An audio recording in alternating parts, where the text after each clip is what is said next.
everyone sure has a strong opinion when it comes to the casting of Disney's live-action Little Mermaid, really testing the saying that there's no such thing as bad publicity.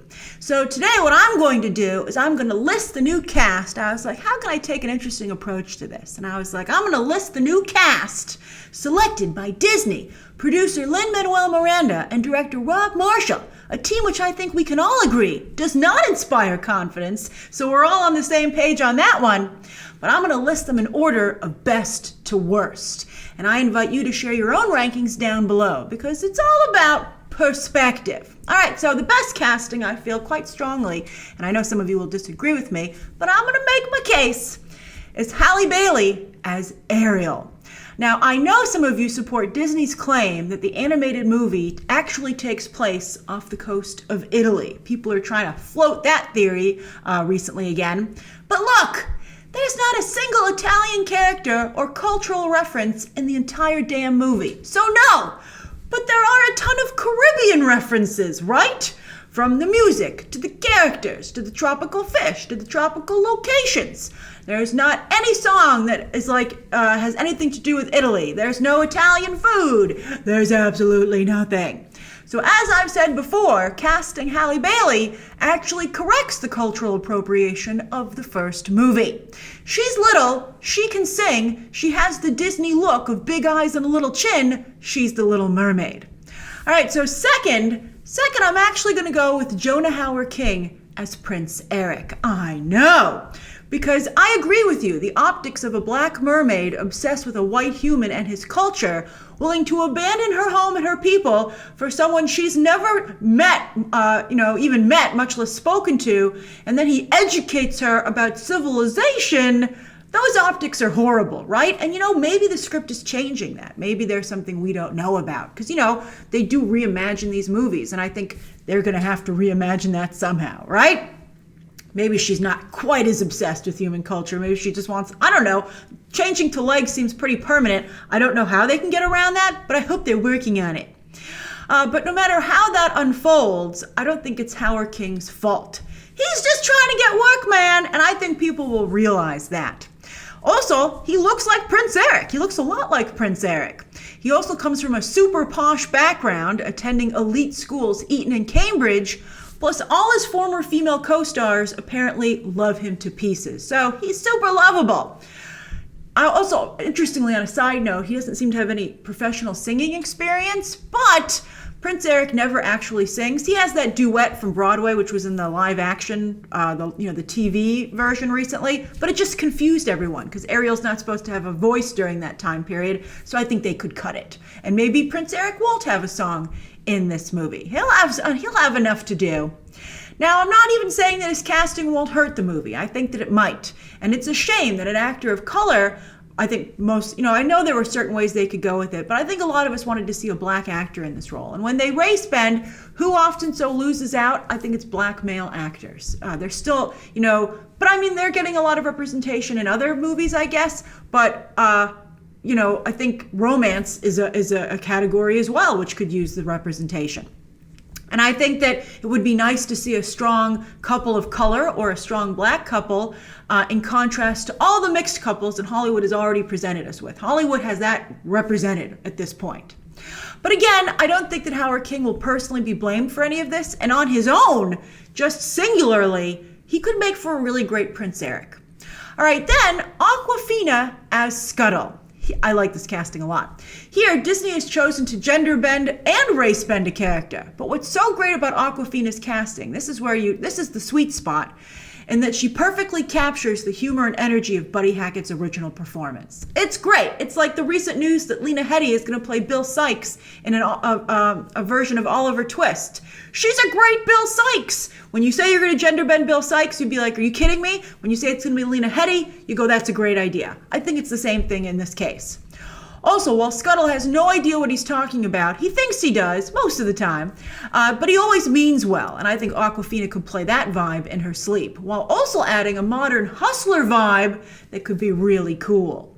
Similarly, Jacob Tremblay as Flounder. I think this is a fun choice, especially as he experiments with rated R humor, not just in Good Boys, but as Damian Wayne in the new animated Harley Quinn series.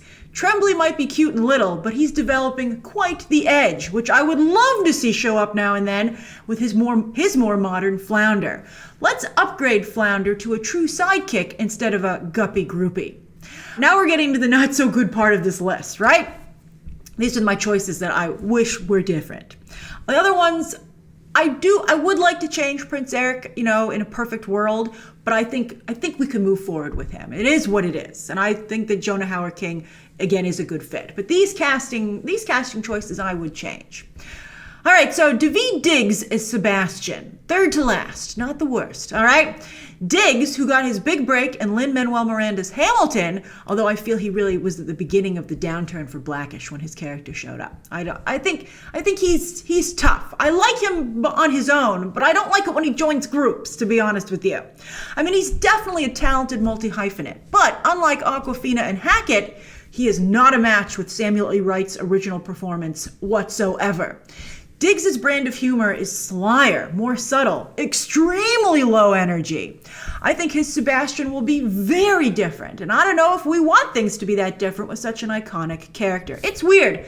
Lin-Manuel Miranda named his son Sebastian after this character, so you'd think this one he would get totally right.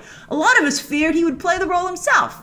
But I mean, it's nice that he gave it to someone he's so close with in Devine Diggs, and so maybe I guess we have to trust Lin-Manuel Miranda on this one, but I don't love a lot of Lin-Manuel Miranda's creative choices, to be honest with you, beyond Hamilton. I think Hamilton was brilliant. But I didn't like what he decided to do in Mary Poppins, for instance, so I just don't know. I guess that's why this is my least offensive of the offensive casting choices. Then, surprisingly, second to last, I have to put Melissa McCarthy as Ursula. Right? I mean, why isn't this dead last? Well, allow me to explain.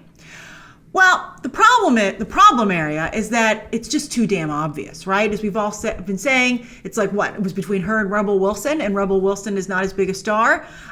It's not a great choice. There's no twist to casting McCarthy. Even Will Smith as the genie was fresh in the race-bending element of the role.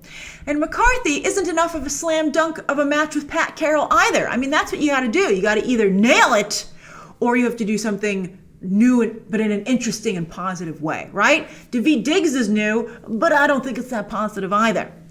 But McCarthy, because he's new in terms of his energy. But this is what gives me a ray of hope. McCarthy recently revealed on Jimmy Kimmel, where she didn't confirm the role, she winked a lot at the audience, but she said before she was famous, she used to babysit for a little girl at the time that this movie came out who loved The Little Mermaid, and they would watch it constantly. So McCarthy says she knows this movie, like she can recite it by heart, and she knows how important it is. So as I said, that gives me a little bit of hope for her portrayal. But the worst casting by far and away, I feel, is Javier Bardem as King Triton. This is so bad. I mean, if you want to give Halle Bailey a non-black love interest, fine.